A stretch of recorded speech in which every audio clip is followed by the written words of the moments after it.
This is my first time dabbling in live streaming, and so grab a drink and let's get started.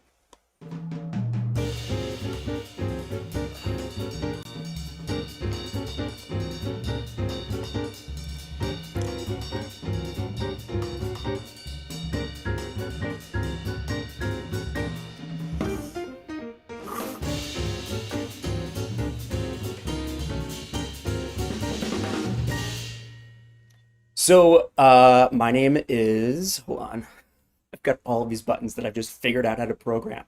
My name is Scott McClennen, and I'm so nervous right now. I don't know why, but there's so much tech that I have tried to learn and figure out about how to do this in the last couple weeks, but we're gonna see how it goes. It could all just blow up.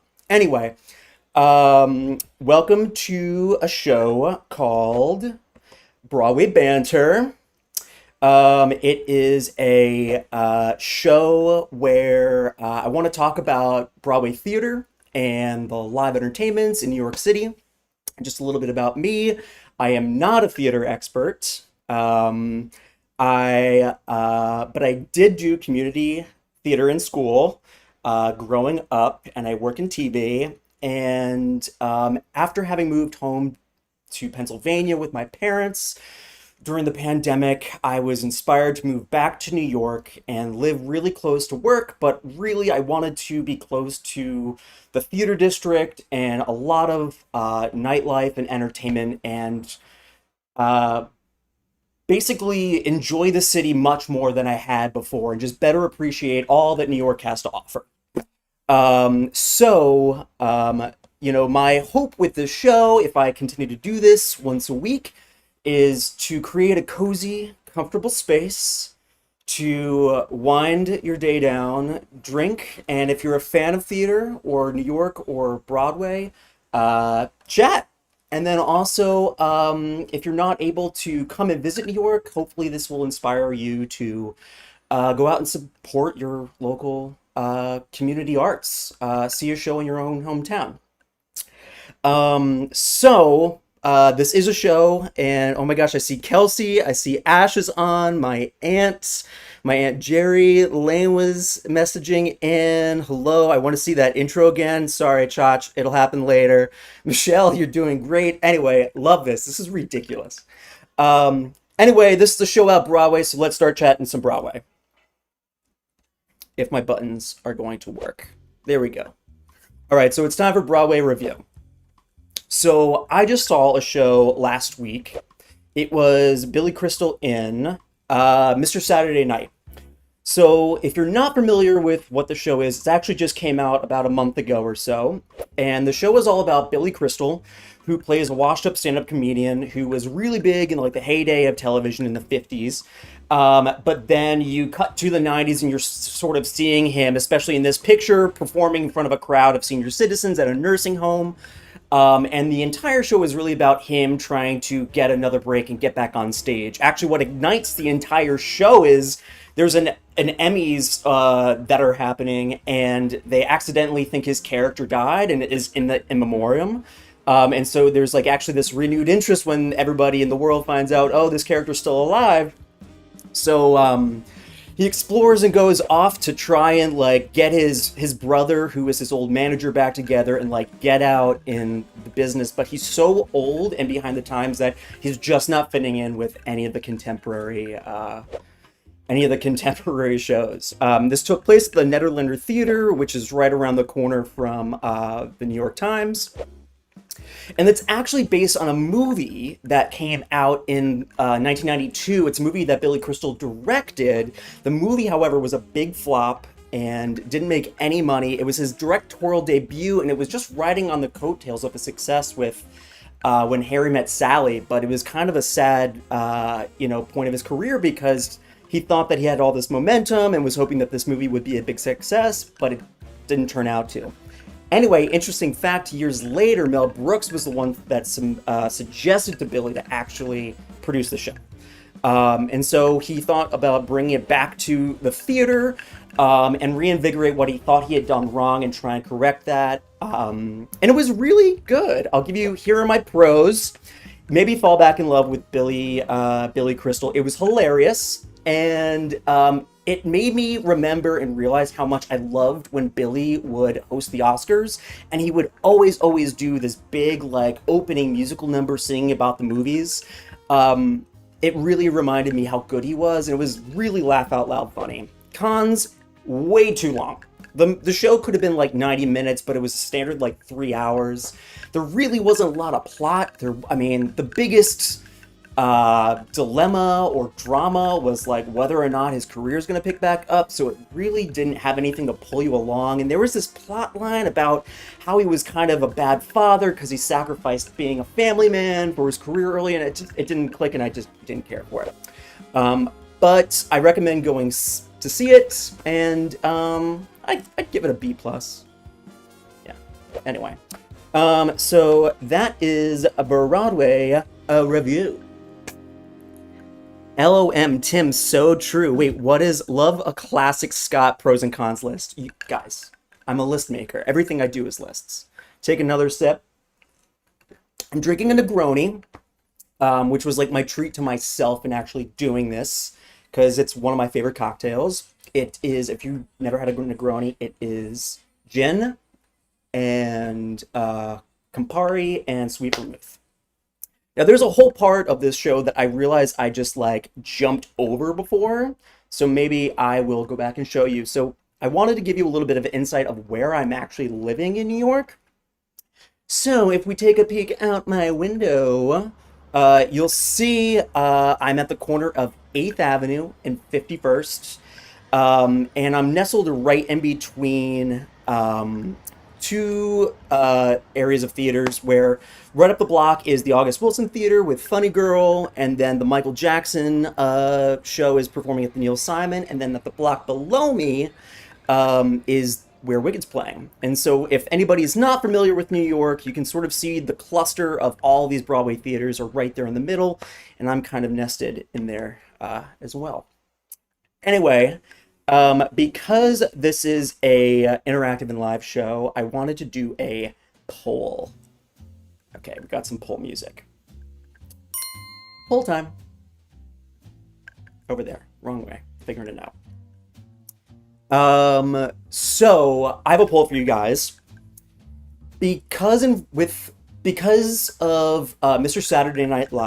Saturday Night having been first a movie and then a musical, I wanted to know from you guys, I don't even know how many people are watching right now. I wanted to know, what movie do you think should be made into a musical that could actually do really well? However, I would like to narrow the niche of movie down to something very specific. So let's take a look. Okay, so which movie documentary about a scam would make for the best musical? There is option A, We Sing, Adam Newman's one-man show about WeWork.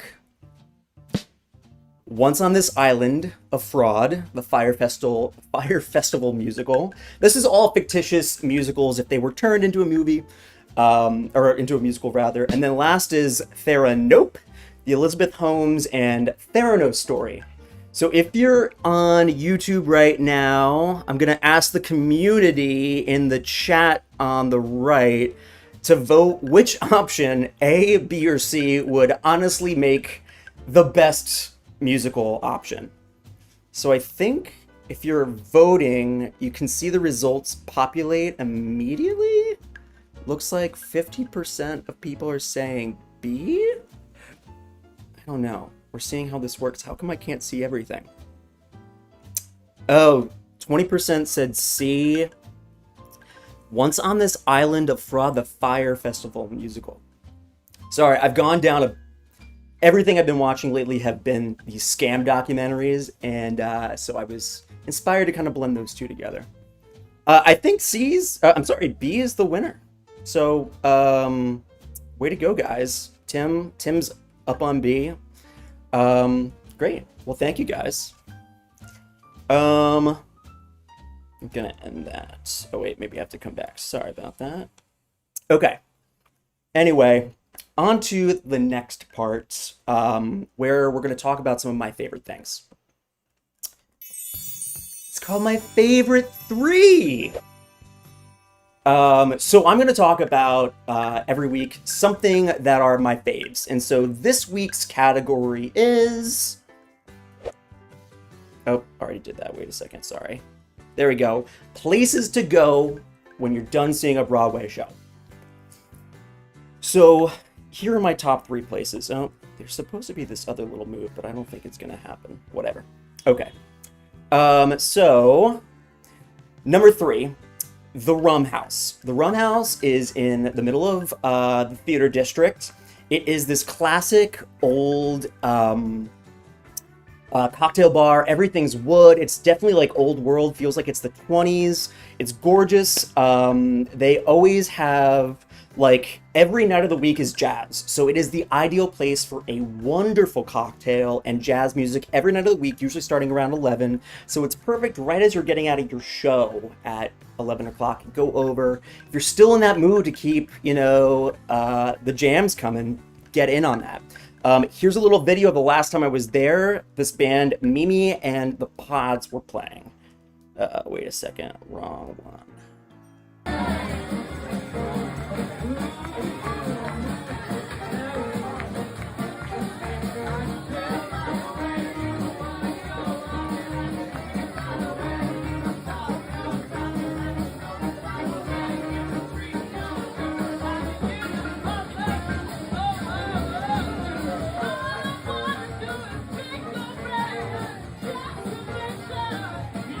Oh my god, Lane, seriously? You know that guy? Oh, this band is insanely good.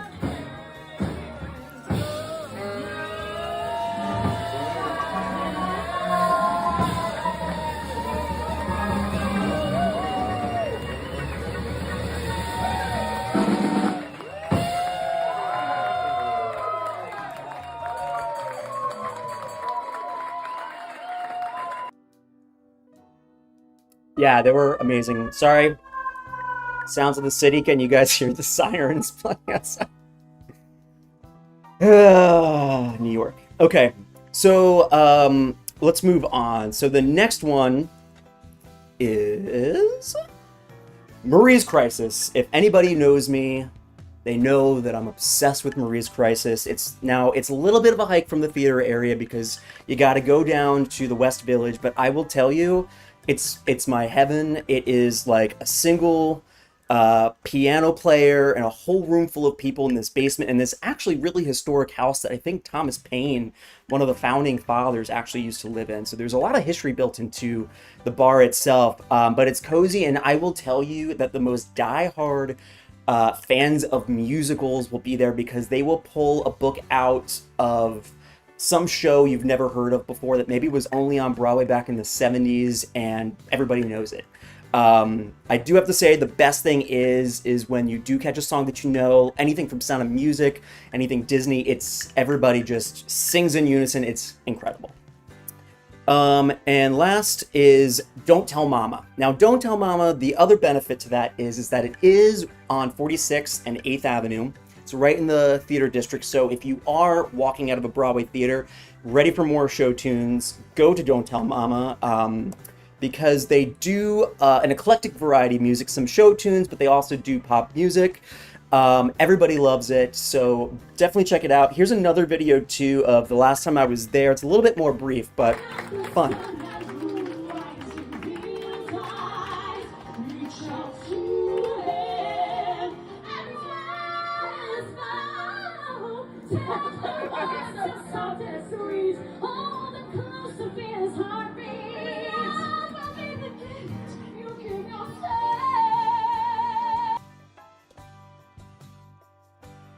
Really good.